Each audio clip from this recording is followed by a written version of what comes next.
आप देख रहे हैं सूत्रकार समाचार।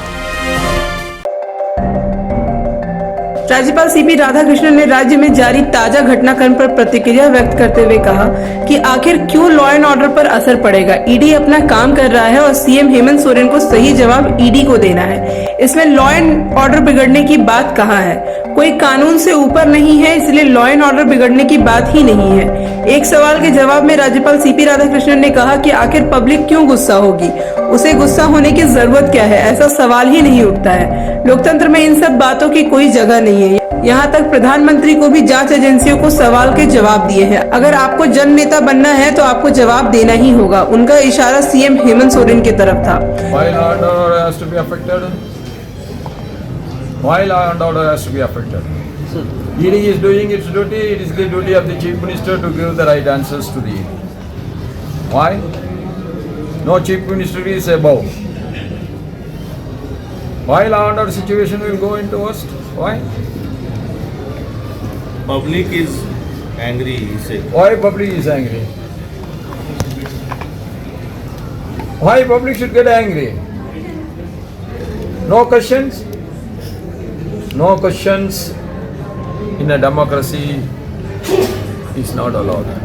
You know, the Prime Minister has answered to the special investigation team for a long time. You have to give the answers if you want to become the leader. Jhamumo प्रवक्ता ने ED की कार्रवाई पर रोष जताते हुए कहा कि इससे राज्य की जनता में है आक्रोश। बीते मंगलवार को झामुमो महासचिव सह प्रवक्ता सुप्रियो भट्टाचार्य ने ईडी की कार्रवाई पर रोष जताते हुए कहा कि इससे राज्य की जनता में आक्रोश है। ईडी ने अगर चेतावनी को समझने में देर की तो इसके गंभीर परिणाम हो सकते हैं। उन्होंने ईडी की कार्रवाई पर सवाल भी उठाए। झामुमो ने ईडी की कार्रवाई को एक बार फिर राजनीति से प्रेरित करार दिया है। ईडी की कार्रवाई सार्वजनिक होने पर भी उन्होंने आपत्ति जताई। कहा कि राज्य सरकार को परेशान किया जा रहा है। ईडी राज्य में भ्रम की स्थिति पैदा कर रही है। पिछले वर्ष 14 अगस्त को पहला समन किया गया।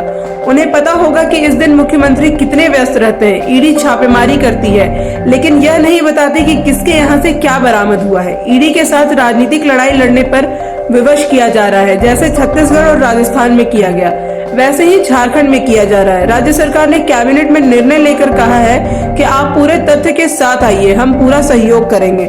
नया वर्ष आरंभ होने के साथ ही फिर से शुरुआत की गई है। इतने दिनों से ईडी ने कई लोगों को पकड़ रखा है, उसमें राजनीतिक लोग भी शामिल हैं। ईडी को बताना चाहिए कि किसके पास से क्या मिला है। ईडी को यह भी बताना चाहिए कि उसकी सूचनाएं सार्वजनिक कैसे हो रही है। हर राजनीतिक दल के लिए पूरी तरह अपने किए हुए काम, अपने भविष्य की योजनाएं लोगों के साथ उनकी प्रतिबद्धता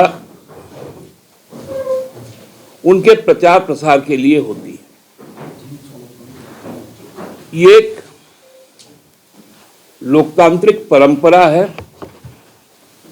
और इसका निर्वहन हर राजनीतिक दल अपने समयानुसार, कार्यक्रम अनुसार करती है। और लोकसभा का चुनाव हम लोग सबको ही जानते हैं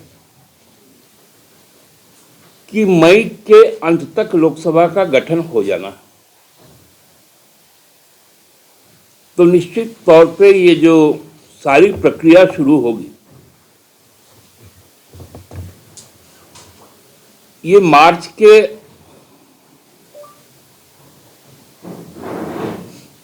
जो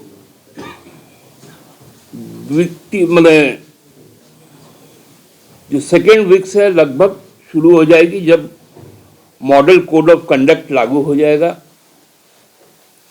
तिथियां घोषित हो जाएंगी। लेकिन उसके पहले जिस प्रकार से राजनीतिक दलों पर जो केंद्रीय एजेंसियों का जो क्रियाकलाप है,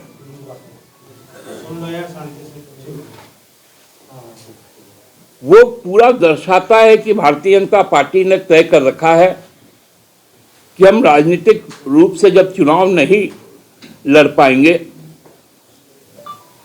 तो सबसे पहला काम धर्म के नाम पर, संप्रदाय के नाम पर और दूसरा काम अपनी जो केंद्रीय एजेंसियां हैं उनके द्वारा किया जाए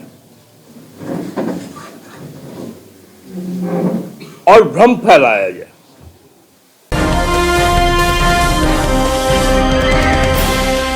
आप देख रहे हैं सूत्रकार समाचार।